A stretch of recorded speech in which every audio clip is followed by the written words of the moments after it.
ప్రియమైన వాళ్ళారా, ప్రభువైన యేసుక్రీస్తు నామములో ఈ యొక్క ఉదయకాల సమయాన మీ అందరికీ నాకు హృదయపూర్వక వందనాలు తెలుపుకుంటున్నాను. ఈ రోజంతా కూడా మీరు చేయబడే అన్ని విషయాల్లో దేవుని హస్తము మీకు తోడయ్యుండి మీకు జయాన్ని కలుగుజేయను గాక.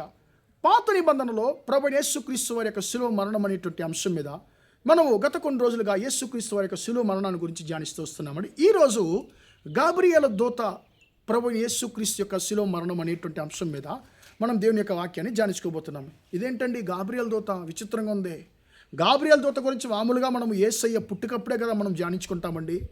కానీ గాబ్రియేలు దూత యేసుక్రీస్తు వారి యొక్క శిలువ మరణంతో సంబంధపడటం ఏంటండి? సంబంధపరచడం ఏంటి? మీరు ఆయన యేసుక్రీస్తు వారి యొక్క పుట్టుకనే తెలిపాడు, కానీ ఆయనకు శిలువకి ఏమైనా సంబంధం ఉందా అని మీరు అనుకోవచ్చండి. సంబంధం ఉంది. దాని గురించి ఈరోజు ధ్యానించుకోబోతున్నాము. దానియేలు గ్రంథము 9వ అధ్యాయము పాప క్షమాపణ కోరేటువంటి అధ్యాయం అండి. దానియేలు గారు ఇర్మియా ప్రవచన గ్రంథాన్ని చదువుతున్నారు. అప్పుడు ఆయనకు ఒక విషయం అర్థమవుతుంది.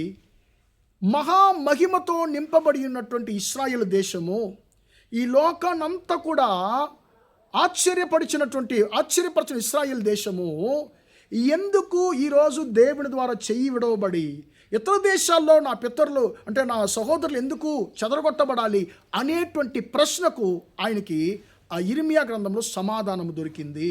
అంటే ఏంటి? నా దేశము, నా ప్రజలు దేవుని ద్వారా చెయ్యి విడవబడి బానిసలుగా మారడానికి కారణము మా పితరులు దేవుని విడిచిపెట్టి దూరం అవ్వడమే, దేవునికి అసహ్యమైనటువంటి క్రియలు జరిగించడమే కారణం అని చెప్పి ఆయన అర్థం చేసుకున్నాడు.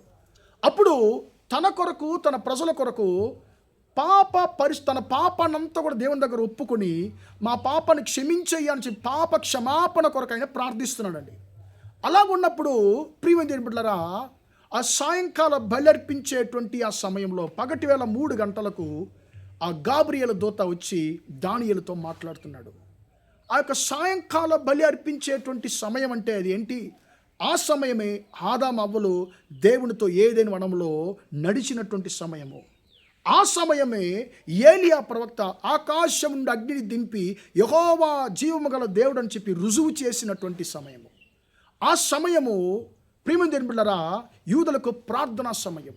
ఆ ప్రార్థనా సమయంలో, ఆ దేవునితో నడిచేటువంటి సమయంలో ఈయన ప్రార్థిస్తున్నాడు, అయ్యా నువ్వు జీవము గల దేవుడు అయిన యెహోవా అని చెప్పి, అయ్యా అగ్నితో మాకు నిరూపించినా కూడా మా పితరులు నమ్మలేకపోయారు, నీ నుండి వెనుకంచి వేశారు, మా పాపాన్ని క్షమించని చెప్పి ప్రార్థిస్తున్నప్పుడు గాబ్రియేలు దూత వచ్చి దానియేలుతో మాట్లాడుతుంది. దానియేలో, నీ దేశం ఇప్పుడు అవమాన పాలయ్యింది, చెయ్యి విడబడిన పరిస్థితుల్లో ఉంది.